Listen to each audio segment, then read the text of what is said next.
Gareth Southgate has named his squad for England's upcoming Euro 2024 qualifiers. Join me as we go through that squad and discuss whether Gareth Southgate has done a good job or a bad job in picking his players. Please make sure you like the video and subscribe, it really would mean a lot to me. But now, let's go through the England Euro 2024 qualifying squad.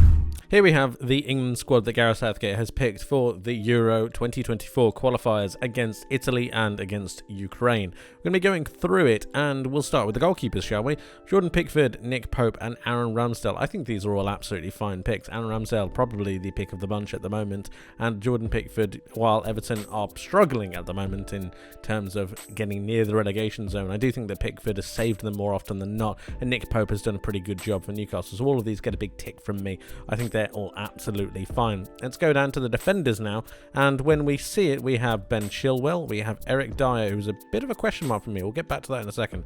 We have Mark Gahey, who is struggling at the moment with Crystal Palace, but I assume he's been picked on his previous performances throughout the season, so we'll let that one slide as well. Reece James, yes, good pick. Harry Maguire is another, quite a big question mark for me. Again, we'll talk about the question marks in just a moment. Luke Shaw is a good pick. John Stones is fine, Kieran Trippier is absolutely fine, and so is Kyle Walker. So let's talk about those question marks, shall we?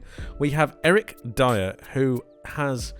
I don't think he's been particularly amazing for Tottenham Hotspur in that central defensive position. I just don't think that he's able to marshal a back line. I don't think he's particularly got the pace to be able to deal with a lot of balls in behind. I don't think that he's really got enough about him to be starting for England. That might be a little bit harsh, but I just don't see it. And as for Harry Maguire, he's barely played any football at all. I understand he had a pretty decent World Cup, but it just seems a little bit odd for me that he would be picked yet again after Man United haven't picked him. So it just seems a little bit strange to me. I mean, there are a couple of other names that you could mention. You could mention Fikayo Tomori.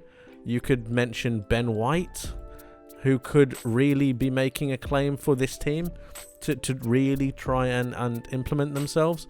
Where Ben White is, I'm not sure. Clearly, there was some overhanging issues from the squad in Qatar, which is why he ended up leaving. So perhaps it's a lingering issue from that, but it would be a shame if we weren't to see Ben White in an England shirt at all, ever, because of the issues that have happened previously.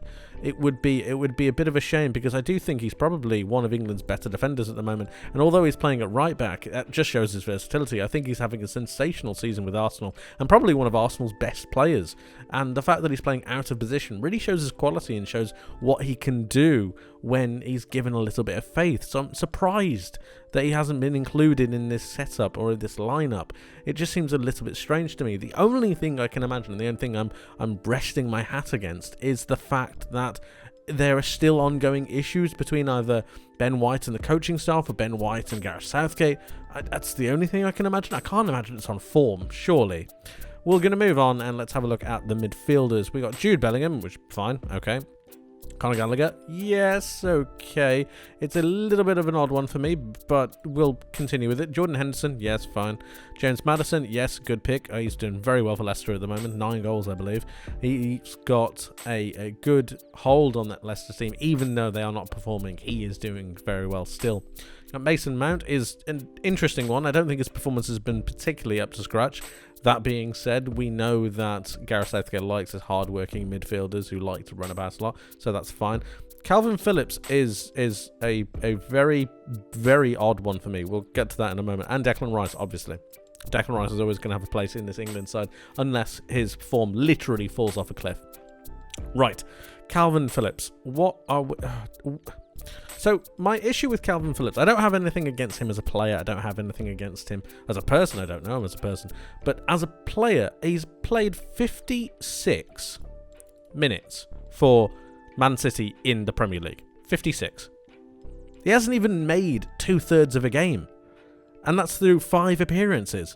He's barely played any football whatsoever. Why is he in this team? Why?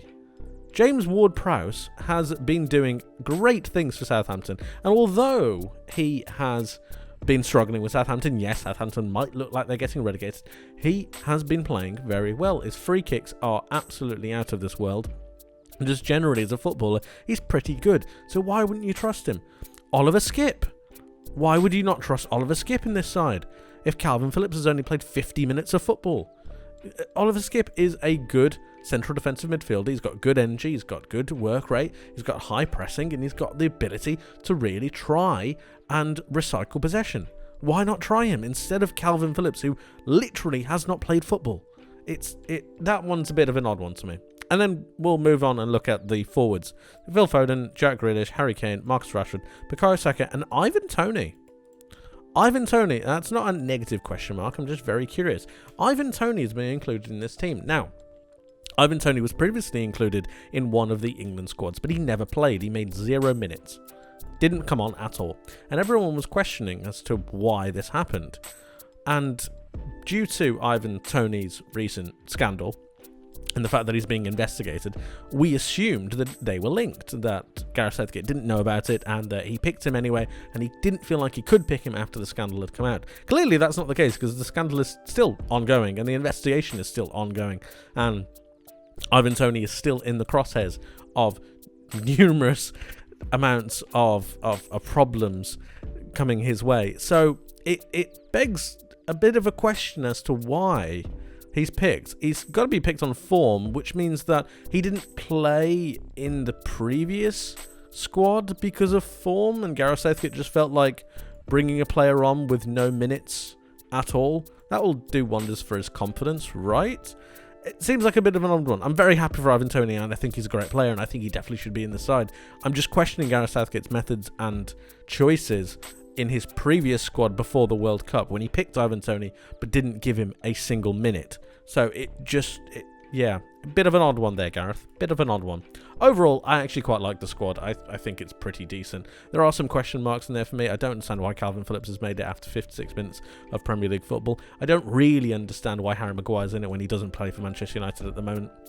And Eric Dyer, in my mind at the moment, is not quite England level, and I'm not sure at this age he is going to be. I'd rather give the likes of Fikayo Tomori, a Ben White, a bit more of a chance to try and establish themselves while they're a bit younger, than just play someone who I just don't quite think is there, unfortunately. I don't mean to be too harsh, I just think that Eric Dyer doesn't give as much as perhaps a Tomori might do, or perhaps a Ben White might do, given an extra bit of oomph, a bit of an extra opportunity. And then you have the question mark about Trent Alexander-Arnold. Should he play? Should he not? I actually think that he shouldn't. I don't think he's warranted. I don't think his form has warranted a place in this side that's really going to change things, and I don't think that his performances for Liverpool have really cemented him a spot in here. Is he going to take away Trippier? No. Is he going to take away Walker? No. Is he going to get rid of Reece James? Probably not, although Reece James on his fitness is probably the biggest question mark, but when he has played, he's done very, very well. So I don't know where Trent would come in here.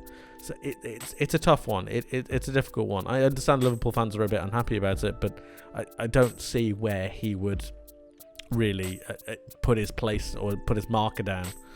But overall, it's a decent squad. I like the goalkeepers. I like the defenders for the most part. The midfielders are pretty good, and I'm very, very happy with the forwards. I think the forwards get a big tick from me.